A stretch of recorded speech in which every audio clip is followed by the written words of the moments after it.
বেটা ঋণ শেষ শেষ আমার সব গেছে বাড়ির তলে মামা আমি কি টেনশন করি করুন না দে কি করি আমি বাবারে যতই বুঝারি বোঝাও মন তোর বুঝে না এত টাকা রেন করে গিরুস্তি করলাম কিন্তু সব বাড়ির তলে আর আমি মানুষের কি দেম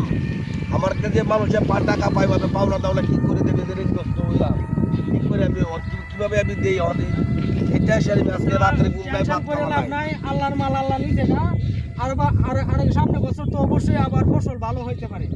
তা আল্লাহর কাছে আমরা চাইলে অবশ্যই পাবো আর বাংলাদেশ সরকারের কাছে আমি একটাই আবেদন করছি যে আমরা যারা কৃষক আছি সবাইকে যাতে সুনজরে দেখে নয়তো এই বছর যে কৃষকের ক্ষয়ক্ষতি হয়েছে আমার মনে হয় তারা ঋণগ্রস্ত যা হয়েছে ঋণ ভাঙার মতো কোনো সম্ভাবনা নেই তবে এই বছর জীবুত্র তারা যে কেমনে চলবে এটা আমি বলতে পারছি না তো অবশ্যই আপনারা কমেন্ট করে জানাবেন।